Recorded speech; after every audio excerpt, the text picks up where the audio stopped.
నమస్కారం. నేను చందు. త్యాగం విభిన్న గుణ సమ్మిళిత రూపమే వ్యక్తి. అందులో సకల సద్గుణాలను మసకబార్చేది స్వార్థం. అన్ని దుర్గుణాలను పరిహరించేది త్యాగం. స్వార్థం మనుషులను దూరం చేస్తే, ప్రేమ త్యాగాలు దగ్గర చేస్తాయి. తన సుఖ సంతోషాలను, సంపదను, అవసరమైతే ప్రాణాలను ఇతరుల కోసం తృణప్రాయంగా వదులుకోవడం త్యాగం.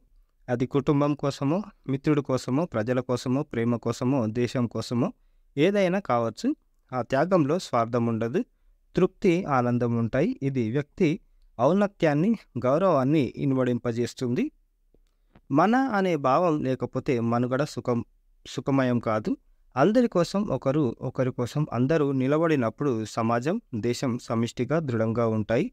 కుటుంబం కోసం వ్యక్తిని, గ్రామం కోసం కుటుంబాన్ని, దేశం కోసం గ్రామాన్ని, ఆత్మ కోసం ఈ భూమండలాన్ని త్యాగం చేయాలి అనే పెద్దల సూక్తి త్యాగంలో ప్రాధాన్యత క్రమాన్ని చూపిస్తుంది. సనాతన హిందూ జీవన విధానం త్యాగమయమే కానీ భోగలాలస కాదు. స్వార్థమే పరమార్థమైన ఈ రోజుల్లో కూడా దేశ రక్షణలో, నూతన పరిశోధనల్లో, విద్య, వైద్య, వైజ్ఞానిక, అంతరిక్ష రంగాల్లో, సమాజ సేవలో తమ జీవితాలను త్యాగం చేసిన ధన్యజీవులెందరో. వారి త్యాగాల ఫలితమే నేటి మానవుడి ప్రగతి, సుఖ సంతోషాలు. స్వాతంత్ర సమరయోధులు ధన, మాన, ప్రాణ త్యాగాలు చేయకపోతే నేడు మనకు ఈ స్వాతంత్రం లేదు. మన తల్లిదండ్రుల త్యాగం లేనిదే ఇప్పుడు మనం అనుభవించే సుఖాలు మనకు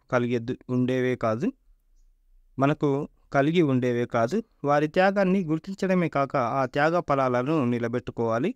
వారి స్ఫూర్తితో నేటి తరం చేసే త్యాగాలు భవిష్యత్ తరానికి సోపానాలు కావాలి. ఒక తరం త్యాగం చేస్తే మరొక తరం సుఖపడదు అంటారు. సమాజ ప్రగతికి త్యాగాలు అనివార్యం. త్యాగానికి విచక్షణ కూడా అవసరం. మితిమీరిన త్యాగం దుఃఖాల పాలు చేస్తుంది. అనర్హులకు చేసే త్యాగం బూడిదలో పోసిన పన్నీర్ అవుతుంది. త్యాగం దైవిక గుణం. దానివల్ల లభించే తృప్తి, శాంతి, ఆనందం అష్టైశ్వర్యాలు కూడా ఉన్నా కూడా లభించవు. అవి మనిషికి అమృతత్వం ఇస్తాయి. తద్వారా మోక్షం లభిస్తుందని ఉపనిషత్తులు ఘోషిస్తున్నాయి. నలుగురి క్షేమం కోసం చేసే త్యాగాలు ఆచరణీయం, అనుసరణీయం.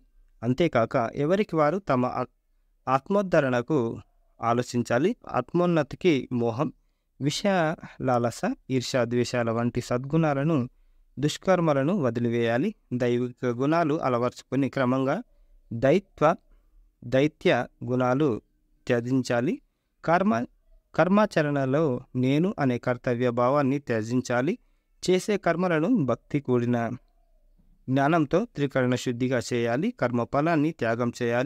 కర్మ ఫలితాన్ని త్యాగం చేయాలి. అప్పుడు కర్మఫలాలైన సుఖదుఖాలు బాధించవు. చిత్తం నిర్మలమవుతుంది. మోహ పాశాలు, కర్మబంధాలు సడలుతాయి. శాంతి విరసిల్లుతుంది. ఇష్టమున్నా లేకపోయినా మనిషి జీవనయాత్ర ముగిసేది దేహత్యాగంతోనే. ఈ జీవనయాత్రలో కొన్ని వదిలివేయాలి, కొన్ని వదులుకోవాలి, కొన్ని త్యాగం చేయాలి. ఏది, ఎప్పుడు, ఎలా, ఎంతవరకు చేయాలో తెలిసి చేయడమే విజ్ఞత అని కస్తూరి హనుమాన్ నాగేంద్ర ప్రసాద్ గారు రాసిన అంతర్యామి ఇది. త్యాగం. లైక్ చేయండి, షేర్ చేయండి, సబ్స్క్రైబ్ చేయండి. Thank you. ధన్యవాదాలు.